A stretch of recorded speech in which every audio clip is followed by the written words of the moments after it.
Gloire à Dieu. Ce matin, je vous invite à lire avec moi dans Exode chapitre 7, versets 1 à 13. Exode chapitre 7, versets 1 à 13. Je répète, Exode chapitre 7, versets 1 à 13. L'Éternel dit à Moïse, « Vois, je te fais Dieu pour Pharaon, et Aaron, ton frère, sera ton prophète.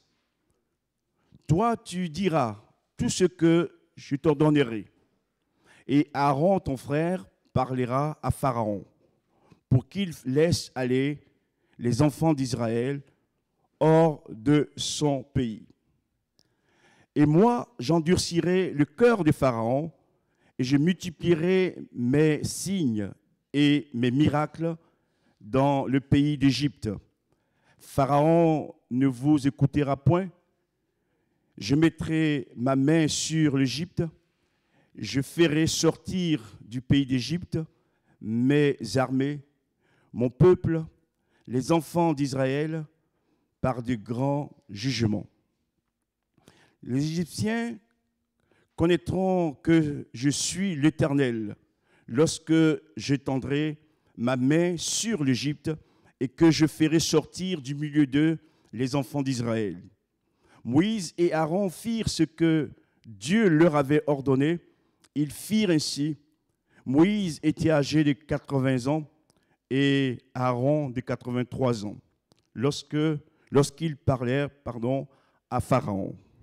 Verset 8. L'Éternel dit à Moïse et à Aaron, « Si Pharaon vous parle et vous dit, faites un miracle, tu diras à Aaron, prends ton bâton, » d'autres versions parlent de verge, mais je préfère le bâton, « et jette-le devant Pharaon. Il deviendra un serpent. » Moïse et Aaron allèrent auprès de Pharaon, et ils firent tout ce que Dieu avait ordonné. Aaron jeta son bâton devant Pharaon et devant ses serviteurs, et le bâton devint un serpent. Mais Pharaon appela des sages et des enchanteurs et les magiciens d'Égypte. Eux aussi en firent autant par leur enchantement. Ils jetèrent tous leur bâtons, et ils devinrent des serpents. Et le bâton d'Aaron engloutit leur bâton. Deuxième lecture dans Genèse, chapitre 3.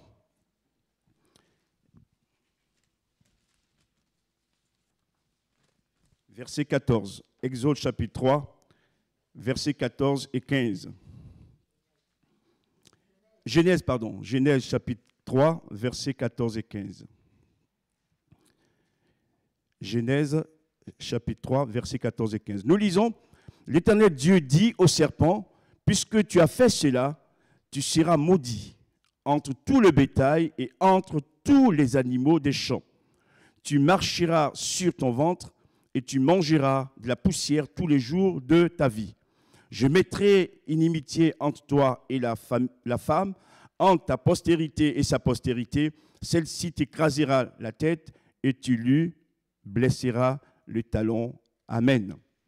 Le titre du message de ce matin, c'est la défaite des magiciens et des astrologues. Le texte qu'on vient de lire, le dernier,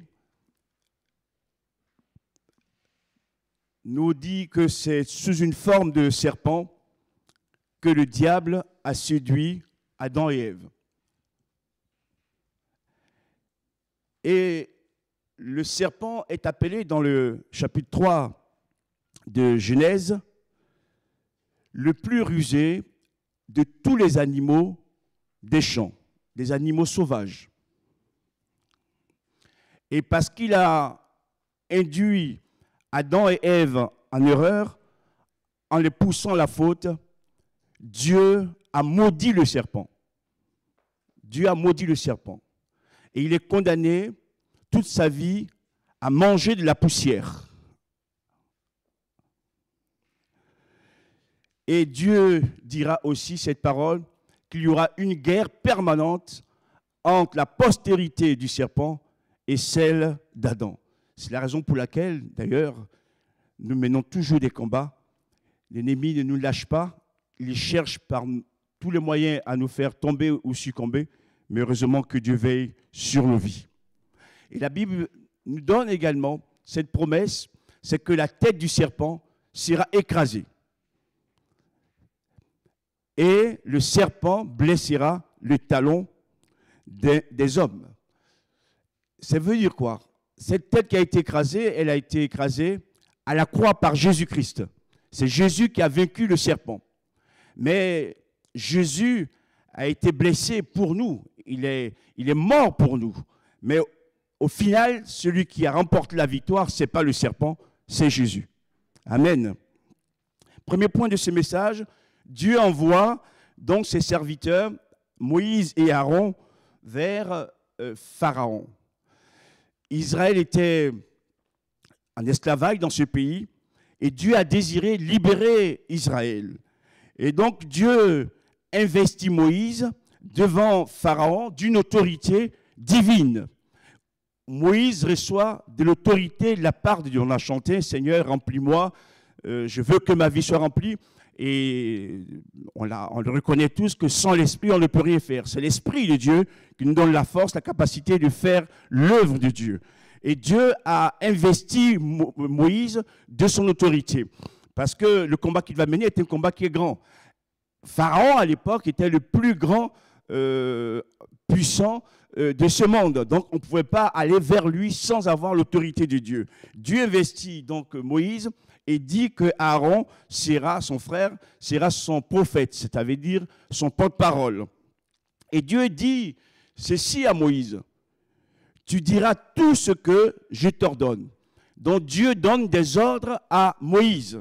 Et ce que j'aimerais dire, frères et sœurs, c'est que Dieu nous investit de son autorité, Dieu a mis en nous son esprit, et c'est son esprit qui doit diriger notre vie. Ce n'est pas nous qui devons diriger notre vie.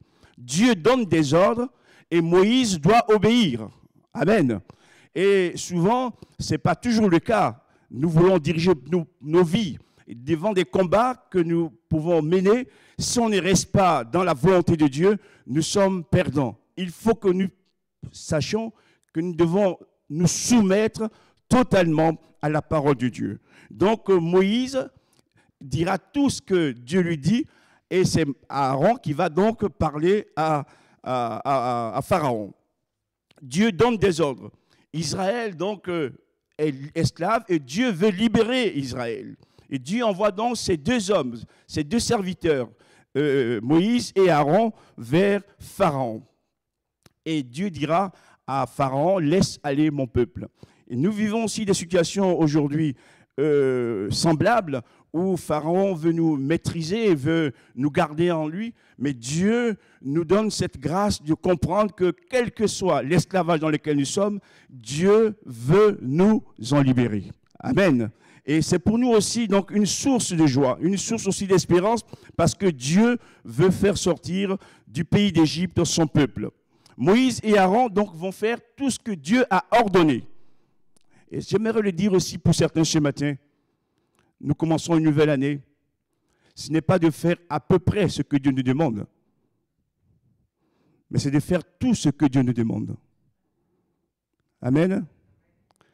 Et parfois on regarde à nous-mêmes, à nos propres plaisirs. Être avec Dieu, servir Dieu, c'est satisfaire soi-même. Moïse, quand il a tué l'Égyptien, a fui le pays d'Égypte.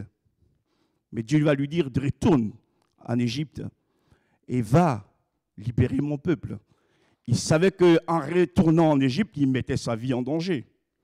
Mais les 40 ans de désert l'ont formé. Et peut-être que parfois, pour nous, ce qui nous manque, c'est ces 40 ans de désert aussi. Où il a compris qu'il n'était rien. Comme l'a dit un don spirituel, et que c'est Dieu qui peut agir au travers de lui. Moïse a voulu sauver le peuple d'Israël par ses propres forces et il a échoué. Mais c'est quand il a été formé par Dieu et que Dieu l'a envoyé que nous allons voir que Moïse va réussir sa mission. Ce matin, mon frère et ma sœur, n'obéis pas seulement à moitié à Dieu, mais obéis totalement à Dieu. Amen. Et parfois, ce que Dieu nous demande, c'est parce qu'il nous fait toujours plaisir. Mais si nous acceptons de marcher dans ses voies, d'obéir à sa voix, nous serons toujours vainqueurs. Amen. Moïse et Aaron donc firent tout ce que Dieu leur avait ordonné. Et une qualité que Dieu recherche de plus en plus dans ces temps de la fin, c'est que nous soyons des enfants obéissants. Obéissants à Dieu. Et non pas des enfants rebelles. Deuxième point de ce message, Dieu, en envoyant Moïse et Aaron vers Pharaon, il savait ce que Pharaon leur demanderait en sa présence. Dieu voit tout. Même quand il nous met en mission, quand il nous envoie, quand il demande quelque chose, il voit déjà ce qui va se passer. Et il dit donc à Moïse et à Pharaon, il vous demandera, à Moïse et à Aaron, pardon, que Pharaon vous demandera de faire un miracle. Donc Dieu avait déjà vu cela. Ceci aussi pour nous encourager, frères et sœurs. Nous sommes en début de l'année 2021, mais Dieu voit tout ce qui va se passer jusqu'à la fin de l'année 2021. Amen. Et si Dieu nous envoie vers les autres, si Dieu exige des choses de notre part, sachant qu'il sera toujours avec nous aussi. Amen. On n'ira pas tout seul. Dieu est avec nous. Dieu est avec son Église. Dieu est avec ses enfants. Dieu est avec ses serviteurs. Et Dieu ne les envoie pas en les laissant aller tout seul. Dieu est là. Et donc, il va dire à Moïse et à Aaron ce qu'il faut faire. Dieu ordonne donc à Moïse de dire à Aaron, en présence de Pharaon, de dire à son frère Aaron, son frère, de jeter son bâton devant Pharaon et ses serviteurs. Aaron avait un bâton à la main. Moïse aussi a vécu cette expérience à sa manière. Dans Exode chapitre 4, il avait aussi un bâton dans la main. Dieu lui a dit de le jeter et ce bâton est devenu un serpent. Mais là, c'est une autre expérience qu'il a vécue. Donc là, c'est Aaron qui a le bâton. Le bâton qu'Aaron va jeter par terre va se transformer en serpent. Qui a déjà fait cette expérience? Jeter un bâton qui devient serpent? Personne d'entre nous. Il n'y a que Dieu qui peut transformer le bois mort en un animal vivant. Cela veut dire, frères et sœurs aussi, pour encourager quelqu'un ce matin, même quand on pense que le bois est mort, Dieu peut encore donner la vie. Amen. Bien sûr, ce n'est pas pour devenir un serpent, mais c'est pour devenir un homme et une femme remplis de l'Esprit de Dieu. Ce bâton devient un serpent. J'aimerais vous dire ceci, dans la culture égyptienne, le serpent était un animal très redouté, terrifiant. Le serpent, à leurs yeux, avait des pouvoirs magiques. Et troisièmement, le serpent était considéré comme une divinité, un dieu qu'on vénérait. Parce qu'en préparant ce message, je me suis dit, Seigneur, pourquoi le bois devient serpent? Le bois aurait pu devenir notre animal. Mais parce que Dieu est en train de détruire les forces du mal du peuple égyptien. Et il se sert du serpent pour leur montrer que lui, il est au-dessus de ce qu'il croit. Et lui, il est le véritable Dieu en qui il faut plutôt croire et donner confiance. Donc ce serpent devient, ce bâton devient serpent. Et Dieu va donc donner de la force à Aaron et à Moïse de le représenter devant Pharaon et ses serviteurs. Mais Pharaon ne s'avoue pas vaincu devant ce qu'a fait Aaron et Moïse. Je voudrais aussi dire ceci ce matin. Le diable, alors même qu'il a été vaincu à la croix, ne s'avoue pas vaincu. Et même quand Dieu nous donne des victoires face au serpent, face au diable, il ne s'avoue toujours pas vaincu. Et c'est la raison pour laquelle, sans cesse, il revient à l'attaque. Et j'aimerais te dire, mon frère, ma soeur, il a été vaincu, mais Dieu lui donne une certaine liberté d'action encore. Et ce n'est pas parce que Dieu ne nous aime pas. Et c'est la raison pour laquelle le combat qu'on mène, c'est contre tous ces serpents des forces, des puissances de mort. Ce n'est pas contre l'homme, contre la nature humaine. Et tout ce qui est mauvais est représenté comme un serpent qui vient nous mordre. Seigneur, ce matin, bénis ton peuple. Protège-nous, garde-nous contre, Seigneur, le venin de ce serpent. Et nous voulons vraiment nous cacher en toi pour que tu nous aides à avancer, que ton nom soit béni. Et il va donc faire appel à tous les magiciens, à tous les enchanteurs, à tous les astrologues, le mot ça signifie astrologue d'Égypte, qui vont venir et qui, à leur tour, vont jeter leurs bâtons, et tous ces bâtons se changent en serpents. Donc d'un côté, on a le serpent d'Aaron, et de l'autre côté, on a plusieurs serpents fabriqués par les magiciens, les enchanteurs de l'Égypte. J'aimerais aussi vous dire ceci, frères et sœurs, que le Seigneur nous l'explique et que nous le prenions de la bonne manière. Dieu fait des miracles, mais le diable aussi fait des miracles.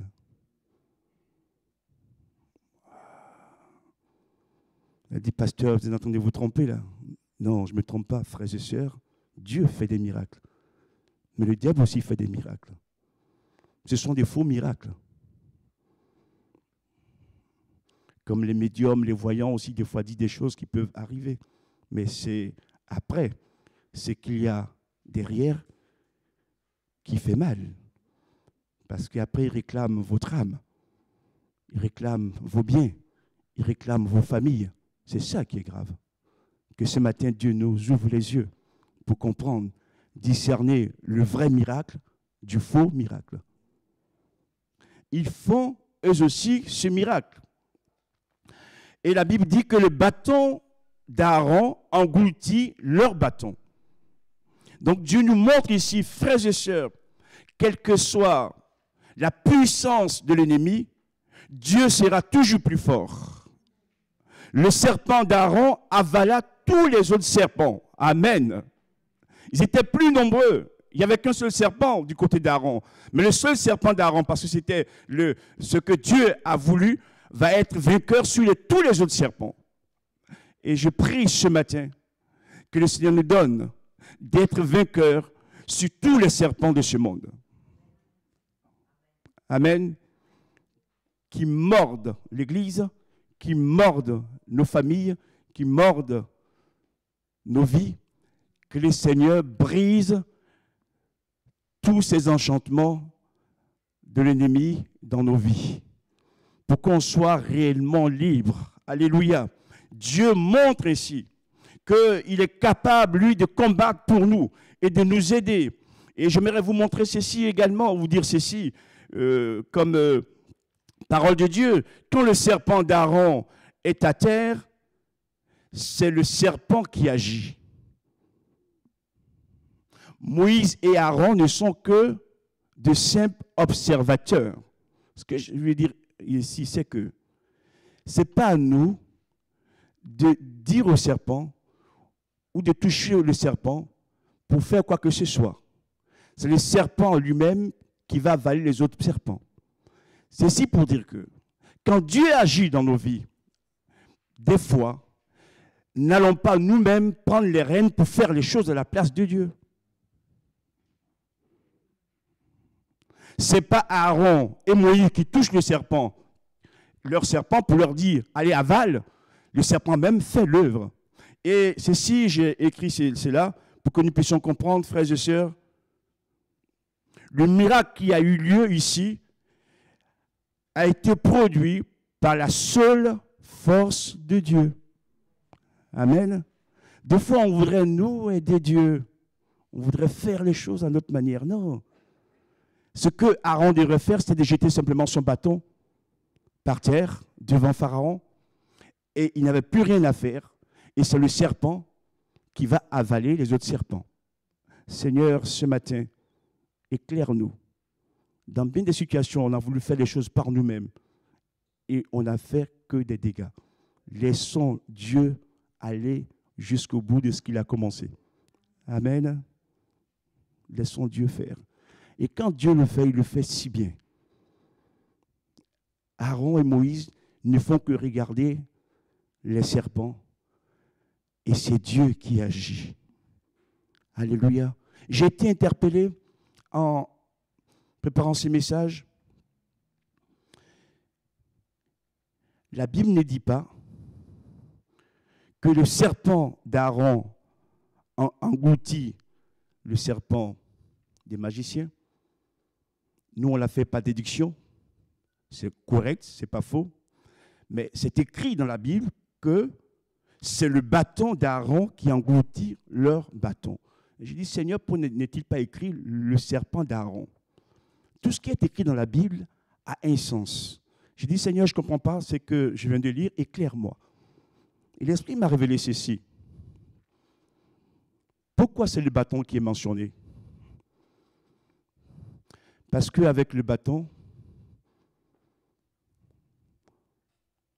on peut donner des coups, mais on reçoit aussi des coups.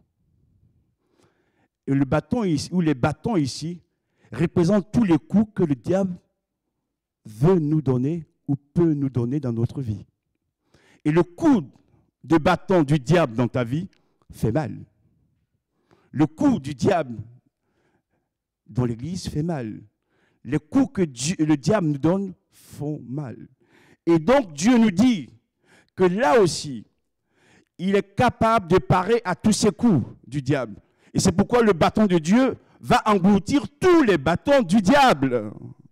Tous les coups terribles que le diable peut nous donner, Dieu va l'engloutir. Amen. Et quand c'est Dieu qui engloutit tous ces coups du diable, on ne ressent plus de douleur. Il n'y a plus le mal qui se manifeste parce que Dieu nous a protégés et Dieu nous a gardés. Pour terminer ce message, je reviens encore à ces deux serviteurs de Dieu, Moïse et Aaron. On l'a lu, Moïse a 80 ans et Aaron 83 ans. Aaron est plus âgé que Moïse, mais ici, celui qui est, j'aime pas trop ce mot, le premier, je n'ai pas le mot chef, je dis chef, mais c'est le premier, c'est Moïse. Et que fait Aaron? Aaron accepte l'autorité de Moïse. Il aurait pu dire, je suis plus âgé que toi. Mais c'est Dieu qui les a établis chacun. Moïse, je t'investis comme Dieu devant Pharaon, et Aaron sera ton prophète. C'est Dieu qui a décidé, ce n'est pas l'un ou l'autre qui ont décidé. Et ce que je vais vous montrer, frères et sœurs, pour terminer ce message, lorsqu'on va combattre les puissants des ténèbres, il faut être toujours unis. Moïse et Aaron sont unis. Imaginez qu'ils n'étaient pas unis, qu'ils étaient devant Pharaon et ses magiciens, il y aurait eu beaucoup de problèmes. Hein? N'allez jamais prier pour des gens possédés, comme des délivrances, quand vous n'êtes pas en accord avec le frère ou la sœur avec qui vous allez. Moïse et Aaron sont unis et Dieu peut alors faire le miracle devant Pharaon et ses serviteurs. Amen. Devant tous les astrologues, tous ces magiciens, et ils sont vainqueurs. Ce n'est pas une question d'âge, c'est une question de choix de Dieu et aussi d'obéissance à sa parole. Je termine en lisant avec vous ce verset, Luc chapitre 10, verset 19. Luc chapitre 10, verset 19. Je vous ai donné le pouvoir de marcher sur les serpents et les scorpions. C'est une promesse de Jésus. Et sur toute la puissance de l'ennemi. Rien ne pourra vous nuire. Amen. Seigneur, que cette parole s'accomplisse pour nous, nos familles et ton Église. Je vous ai donné le pouvoir sur les serpents et les scorpions et sur toute la puissance de l'ennemi, et rien ne pourra vous nuire. Seigneur, lorsque toi tu parles et tu fais tes promesses, tu les accomplis toujours. Nous voulons vraiment nous confier en toi, Seigneur, pour ces années qui s'ouvrent devant nous. Nous voulons nous confier en toi, pour que tu œuvres puissamment et que devant tous ces serpents, tous les coups, tous ces pharaons, tu nous donnes ta victoire. Que le nom de Jésus soit béni. Amen.